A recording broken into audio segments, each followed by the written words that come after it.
Friends. Hi. Hi. Dito tayo galing kanina no. Ang taba naman ito. Ang ganda, grabe. Ang ganda oh. Taba-taba. Ang taba-taba no. Nakakagigil ka. Taba-taba. Taba-taba niya. Napak-apakan na nila kahapon eh. Ang taba-taba. Uwi na ka. Ang taba-taba ng mga rose.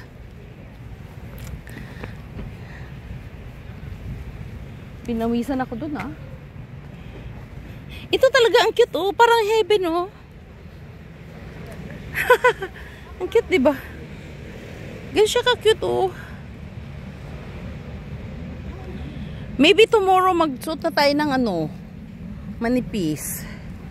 Kasi it's a kind of suhat na no. American Friends. Did you enjoy American Friends? So cute naman yan no. Okay na, magbabay na tayo. Picturean muna natin doon no. Uy, saka lang siya lumaki oh. Parang daya naman itong litsugas na to. Saka lang siya nag-focus na lumaking ganun.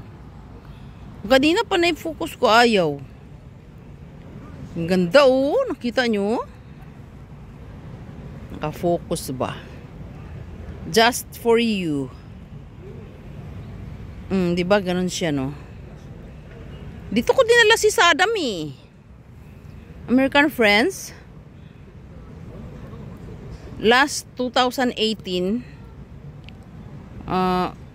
my ninth brother was in South Korea. Ang ganda naman oh. Di ba? And we're here 2018 May.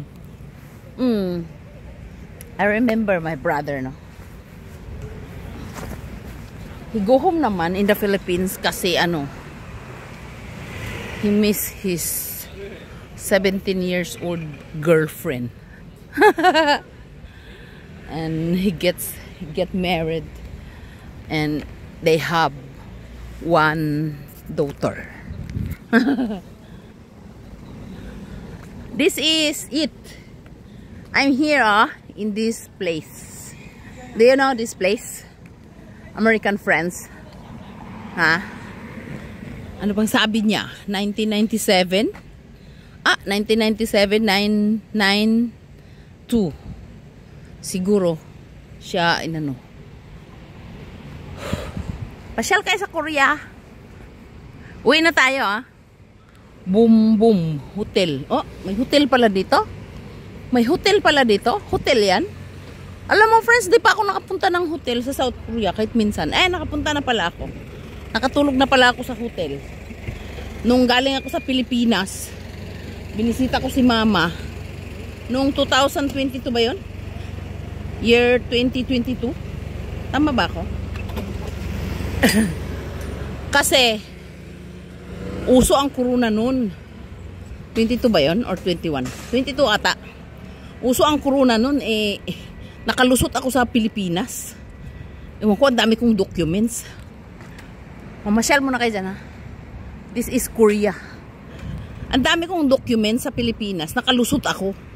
Pero yung ate ko, si Ate Lourdes, hindi siya nakalusot. Doon siya na ano ba yun? Ano ba tawag ng friends? Na-confine. Na-confine. Hindi siya nakalusot daw. Buti na lang nakalusot ako no. My gosh. Ang talino ko talaga. Kasi pumunta ako ng immigration last hour na. So nakalusot ako. Pero pagdating ng Korea, hindi ako nakalusot. Kinidnap ako ng bus. Dinala ako sa hotel. Tapos yung asawa ko pala naghintay na sa airport. Sabi ko, kinidnap ako ng bus, dinala ako sa hotel, dinala ako sa Yongin Hotel. Ayun. Ang ginawa ni Apa, pumunta na lang siya doon sa Yongin. Nagkita na lang kami, tapos nagsakay kami ng bus pauwi ng bahay. Kinabukasan na. Pero si Ate Lourdes, nakadiretso na siya kasi na-confine na siya sa Pilipinas eh. Confine ba tawag doon? Na-confine na siya sa Pilipinas eh. Oh. As in, mabuti na lang hindi ako na-confine sa Pilipinas. Dahil kung doon, paano na yung airplane ticket natin? Kailangan ko nang pumasok pagka-Lunes, Ay, grabe talaga pag Grabe talaga pag... Ito yung terminal, friends, ng South Korea. Papuntang airport. Nandito tayo sa likod ng terminal. Dito may may sinihan dito eh. Nanood kami ng sini dito ni Saddam eh. Ang pangit ng sinihan dito. Hindi, libre lang kasi yun. Ticket ng anak ko ba? Kasi matalino siya. Binigyan siya ng ticket. Nanalo ata siya. Ganun. Bigay niya sa amin. Ayan Megabox. Megabox. Diyan kami nanood ni Saddam. Uwi na tayo, Dam. Sabi ko. Hindi ko naintindihan. English naman yung pinanood. Pero parang hindi ko type yung sinihan dito. Mas maganda dun sa Loteria. Lotte Cinema pala. Loteria. Minutes na lilibaw sa kaya salit. Wangit na nagbuot-buot rag zumba. Imbis gaganda tayo, pumangit tayo. Ito sinihan pala talaga siya.